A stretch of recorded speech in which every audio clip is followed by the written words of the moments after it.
This is why America's so dang good. Because it lets kid like me get all of this.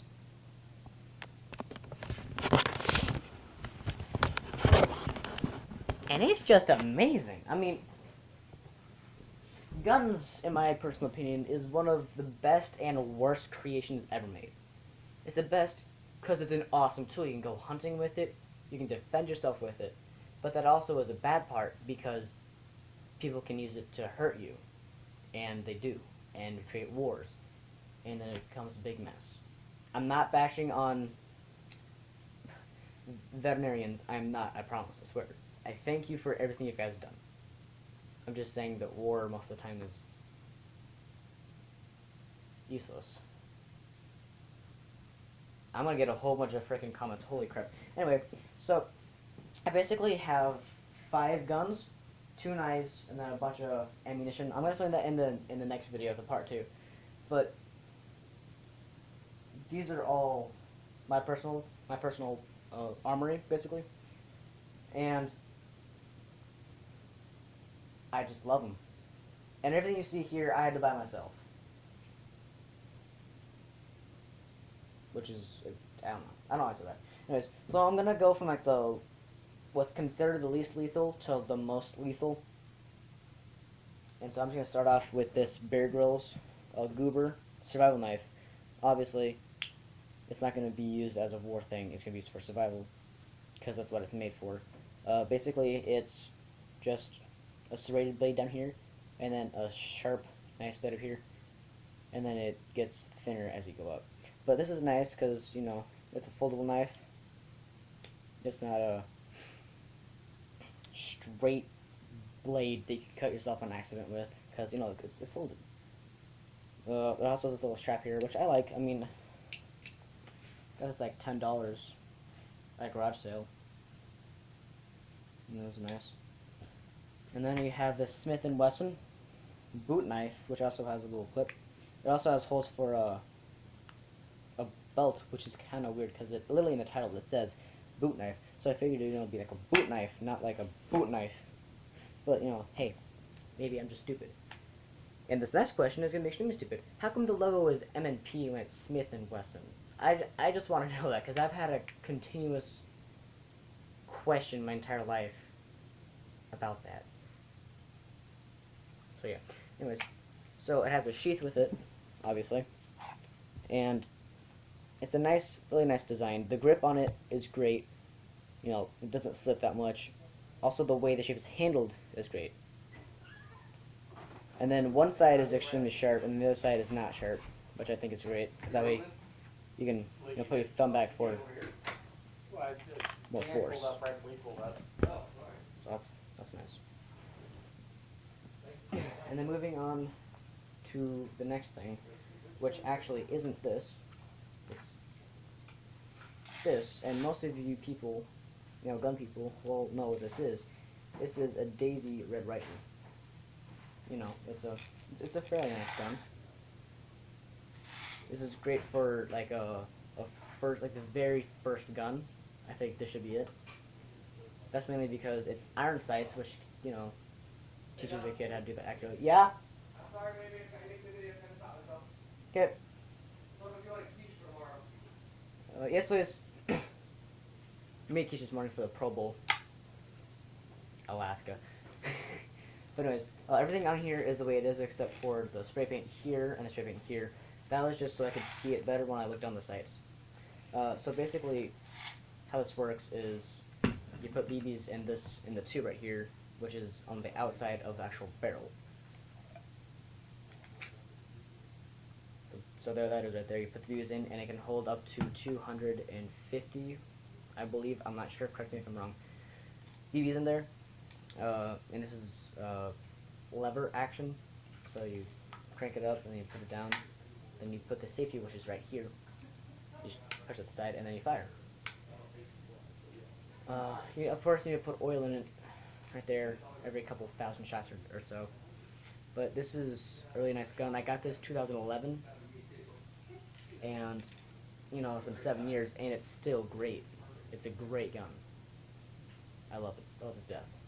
Although it only is a meager 350 feet per second, which is great for airsoft guns, but not so great for BB guns. For comparison, this XEP by Umarex, this gun goes up to 450 FPS.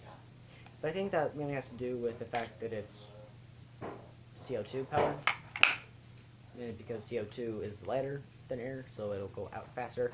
That fact that it's very pre-compressed in the canister, which is 12 grams for this gun.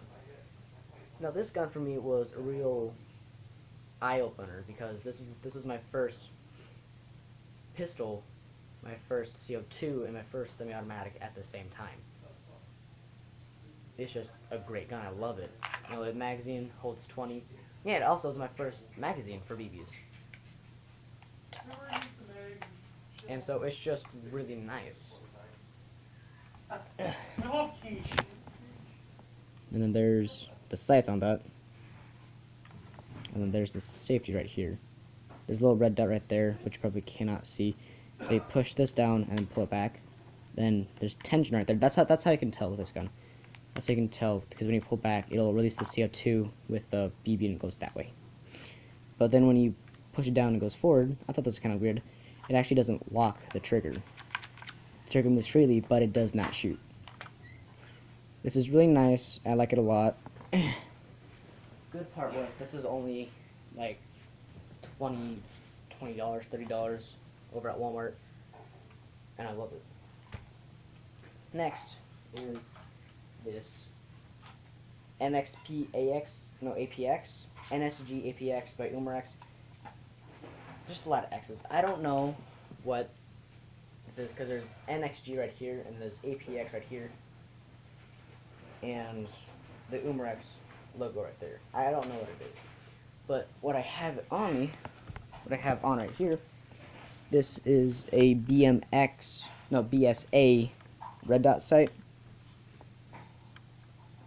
There's a little, right here, it has a little dial on it, which you can set for the dot. That's 1, 2, 3, and it goes all the way up to 11, which is super bright, and then it just goes big.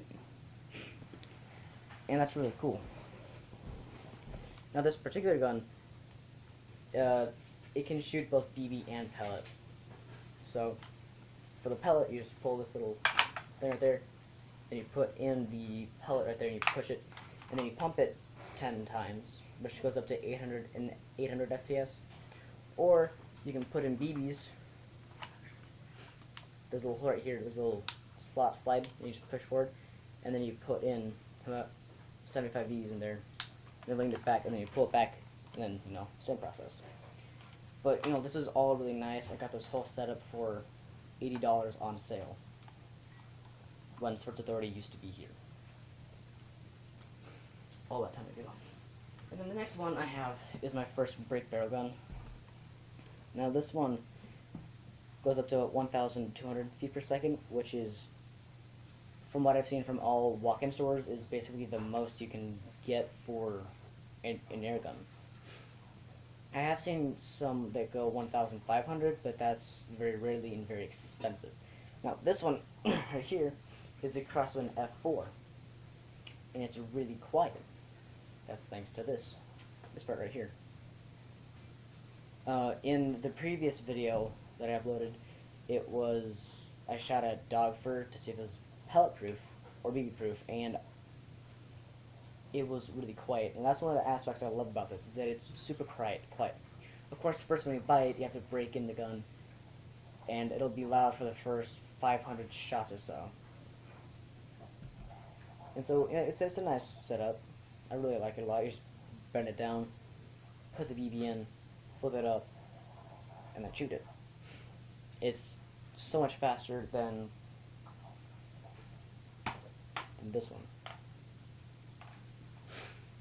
So what I have on here is a little 4x32 crosspoint scope, which is, it's nice for this kind of, for an air gun anyway. And it's a manual safety right here. This is lock, and you flip it forward and then you shoot. But this is really nice. This is also a lot heavier. It's like 5 pounds I think. It's super nice. And then last of that I have right now is the 22 long rifle. This is a Savage 22 long rifle bolt action. It has a magazine clip. It is not one of those baby things where you, it's not a single load.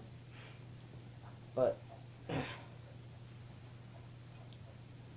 this one I really like a lot, mainly because it's a bolt action. This is my first bolt action and my first gun that shoots bullets with gunpowder.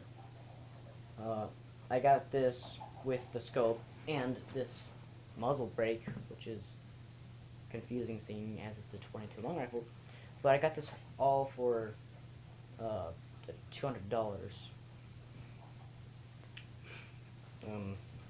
It's just really nice because it has an action trigger, and then it has this Nikon 3x9 power scope. Although I don't know what the actual other specs about this are, but you know, it's just a really nice gun. I mean, it's really nice. So far, all the shots I've taken have been in a really nice group, which I shot with a CCI ammo. I'll show that in the next video. But I mean, it's just a really nice gun. It's a really nice company, and it's one of my favorite companies. And then there's just this little, you know, soft case for it. But anyways, if the next video seems as if I started off from this video, it's because I sort of did. What I did was I made a video, and then it, for some reason, stops, and then I made the next video, but somehow deleted the first part that I was originally making. So, sorry about that, but thank you all for watching. Subscribe if you like if you liked it, subscribe if you want to, like, thumbs down if you don't, and comment. Alright, see you next time.